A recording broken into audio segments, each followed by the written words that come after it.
ये सुनिए मुसलमानों, रमजान में सबकी बख्शिश हो जाती है, सबकी, लेकिन सिर्फ 4 किस्म की लोगों की बख्शिश नहीं होती।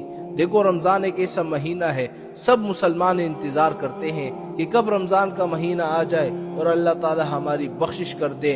रमजान करीम के अंदर सब लोगों की बख्शिश हो जाती है, चाहे वो गालियां देता हो, झूठ बोलता हो, जिस किस्म के भी गुनाह करते हो, लेकिन 4 किस्म के लोग ऐसे हैं उनकी बख्शिश रमजान करीम के अंदर नहीं होती।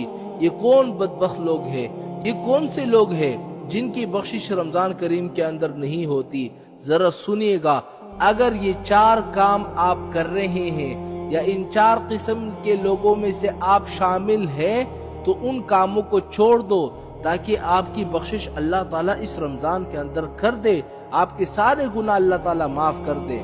ये 4 किस्म के लोग कौन से हैं? जरा सुनिएगा। सबसे पहला, कीना रखने वाला। कीने का क्या मतलब है? यानी दिल के अंदर दुश्मनी रखने वाला, बुग़्ज़ रखने वाला, दूसरों से नफरत करने वाला। जिस बंदे के अंदर कीना मौजूद होगा तो रमजान करीम के अंदर उसकी बख्शिश बिल्कुल भी नहीं होगी, वो अल्लाह ताला की बख्शिश से महरूम रहेगा। रमजान के आखिर में अल्लाह ताला फैसला कर देते हैं कि सबकी बख्शिश कर दो, लेकिन जिस बंदे के अंदर कीना मौजूद होगा उसकी बख्शिश ना करो। अगर आप लोगों के अंदर कीना मौजूद है, आपके दिल के अंदर किसी के लिए दुश्मनी मौजूद है, तो उस कीने को निकाल दो खुदा के वास्ते, ताकि अल्लाह ताला आपकी बख्शिश कर दे।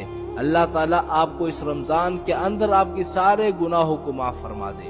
तो सबसे पहला शख्स जो है कीना रखने वाला, उसकी बख्शिश रमजान में नहीं होती। और दूसरा कौन सा शख्स है जिसकी रमजान के अंदर बख्शिश नहीं होती? दूसरा शख्स है शराब पीने वाला, मुसलसल शराब पीने वाला।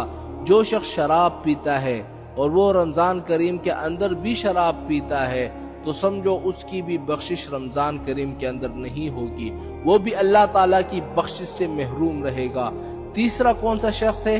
तीसरा शख्स है रिश्तेदारों के साथ ताल्लुक तोड़ने वाला, रिश्तेदार के साथ लड़ने वाला, रिश्तेदार के साथ अपनी रिश्तेदारी को खत्म करने वाला। खुदा के वास्ते रमजान का महीना है, अगर रिश्तेदार आपसे नाराज है, बात नहीं करते, झगड़ा है, तो जाकर उनसे खुद माफी मांगो। माफी मांगने में इज्जत की कमी नहीं है। रसूलुल्लाह सल्लल्लाहु अलैहि वसल्लम का फरमान है, अगर माफी मांगने से तुम्हारे इज्जत में कमी आ जाए तो क़यामत के दिन वो इज्जत मुझसे ले लेना। देखो, खुदा की कसम रसूलुल्लाह सल्लल्लाहु अलैहि वसल्लम ने भी कह दिया है ना कि मुझसे तुम इज्जत ले लेना।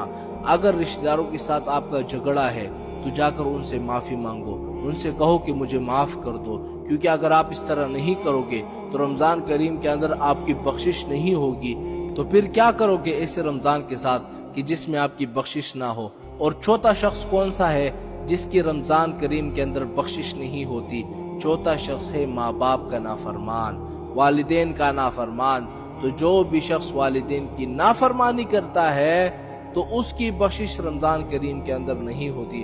खुदा के वास्ते मैं हाथ जोड़कर आपसे कह रहा हूँ, अगर आपके वालिदैन जिंदा है उनसे माफी मांगो, उनसे कहो कि हमसे गलती हो गई है। अगर आपसे कोई गलती हुई है, कोई नाफरमानी हुई है, जाओ अपने माँ बाप के पास कि हमसे नाफरमानी हो गई है।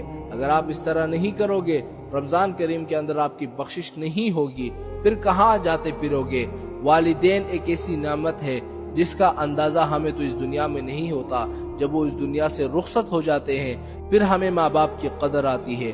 तो खुदा के वास्ते, तो ये 4 किस्म के लोग वो थे जिनकी बख्शिश रमजान करीम के अंदर नहीं होती। अल्लाह ताला इनको माफ नहीं करते, और इन 4 किस्म के अलावा और लोगों को अल्लाह ताला माफ कर देते हैं, उनकी बख्शिश